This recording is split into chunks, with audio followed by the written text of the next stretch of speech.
Gauri Suryavanshi, S मराठीमध्ये आपलं स्वागत। वळूया आजच्या बातमीकडे। जुनाट गुलमोहरचा वृक्ष कोसळला, शालेय परिसरातील मोठा अनर्थ टळला।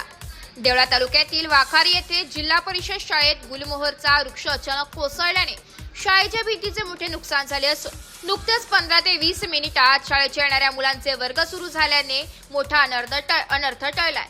याबाबत सविस्तर वृत्त असं की मंगळवार दिनांक 11 मार्च रोजी सकाळी 6:30 वाजेच्या सुमारास जिल्हा परिषद शाळा वाखारी शाळेत परिसरात असलेला मोठा 70 ते 80 वर्ष जुना असलेला गुलमोहराचा वृक्ष वॉल कंपाऊंडच्या भिंतीवर कोसळल्याने 50 ते 60 फुटापर्यंत भिंतीचे नुकसान झाले असून सार्वजनिक शौचालयाचेही मोठ्या प्रमाणात नुकसान झाले।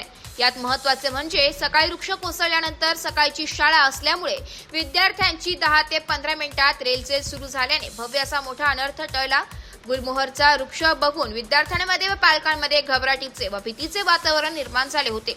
तसेच शाळा परिसरातील जीर्ण झालेल्या वृक्षांकडे लक्ष देऊन त्याचा निर्णय घ्यावा, जेणेकरून विद्यार्थ्यांना धोका होणार नाही अशी मागणी पालक व शिक्षक वर्गाकडून करण्यात आली आहे।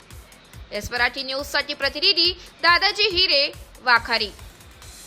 अशाच नवीन ताज्या घडामोडी जाणून घेण्यासाठी आमच्या एस मराठी न्यूज चॅनलला लाईक करा, शेअर करा, सबस्क्राईब करा आणि बेल आयकॉनला क्लिक करायला विसरू नका।